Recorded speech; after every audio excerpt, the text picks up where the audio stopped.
I started my politics at the age of 24 years. And that is when I met Honorable Cecilia in 2001.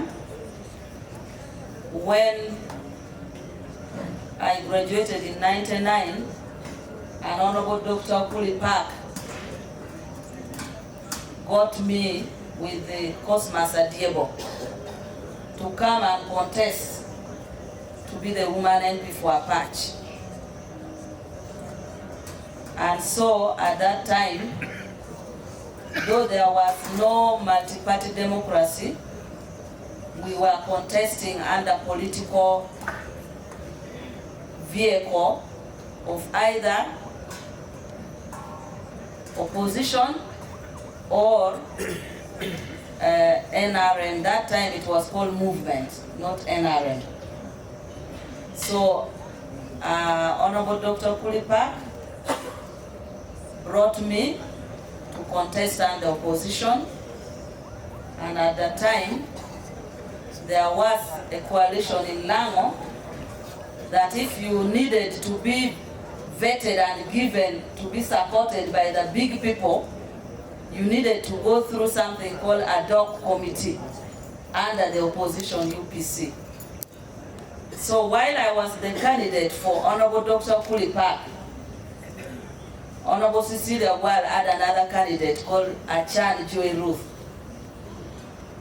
So we went to ad hoc committee, and I think I articulated so well that the delegates gave me the votes, and I was the candidate for ad hoc committee, and I came to Parliament.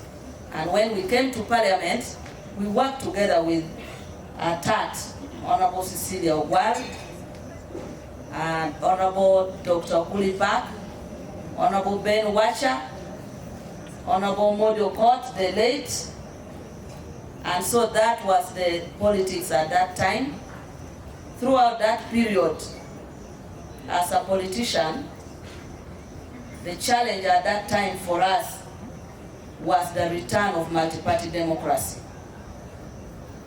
And so, a number of people who came to Parliament from across the country were recruited by Honorable Cecilia Honorable Ben Wacha, Agri Awori, for us to build a strong bloc and agitate for the return of multi-party democracy. So I want to first honor Honorable Cecilia for being somebody who coordinated us in Parliament at the time, and Honorable Margaret Ateng here later joined us in Parliament, and we worked hard, traversed the country, and at the time when we voted and multi-party democracy returned, there was now need to register political parties. And to register political parties, you needed to have the people who should endorse. I think that time they needed about 70-something districts to endorse a form for you to come and register. Here I can see Ojur Franco at that time, Honorable Rebecca Otengo at that time, Honorable Margaret Atengo team at that time. We all were assigned by Dr. Kulipak, Cecilia Ben Wacha to go and support collection of signature to register Uganda People's Congress.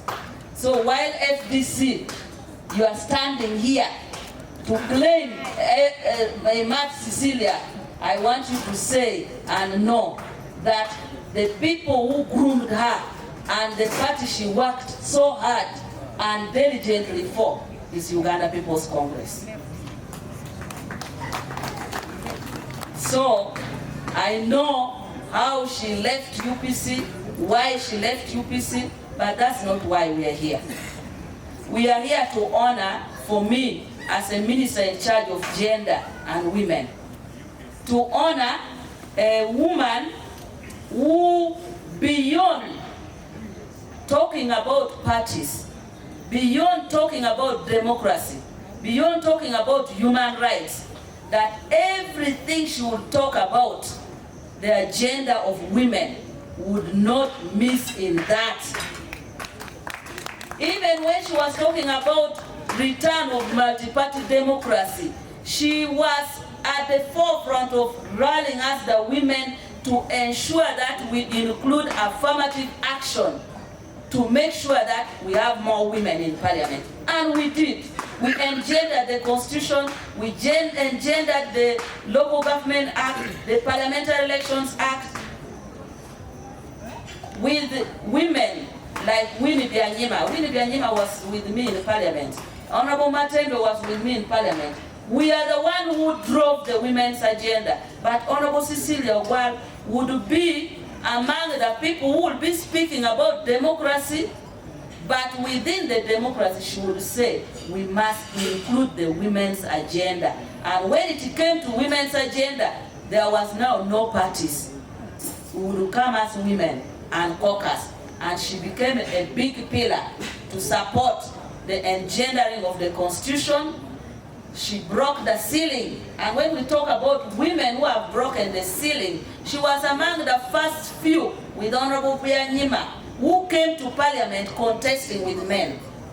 She contested in Lira municipality with men and won, and also Honorable Byanyima came from Mbarara municipality at the time.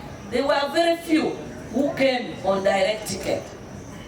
But beyond that, she has been consistent on the women's agenda, and thanking the President, thanking NRM for ensuring that women's participation is enhanced, and that at this time we have 45% of women in cabinet, 50% of women permanent secretaries. We thank Honorable Cecilia for being our bedrock, for supporting the cause for women. And I think almost all the clips that are being played, they are playing the voices that are supporting women, our voices globally. Being proud of Uganda having reclaimed the position for vice president, having the first prime minister, 2 deputy prime ministers and ministers. So that is the woman for us as the women of Uganda. We have lost a voice that has stood the test of time, but also a voice that can be heard. Because you can be in a position and you can speak, and there are voices that will speak and it will not be heard. And that is the nature of politics. You carve yourself. If you carve yourself that your voice will not be heard, it will not be heard. But for Honorable Cecilia when she spoke to the President about something, when she spoke about something, our voice would always be heard. So the lesson, the legacy that we pick from Honorable Cecilia that please, when you have an agenda, be consistent, let your voice be heard,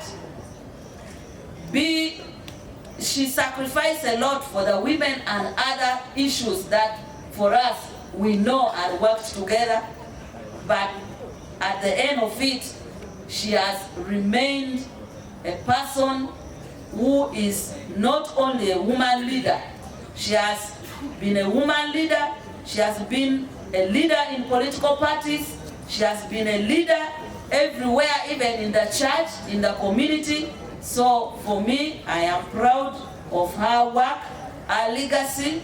Her name is encrypted in the hearts of the women of Uganda, in the hearts of the people of Uganda, in the national body politics of Uganda. The name Honorable Cecilia Atim Ogwal will not disappear.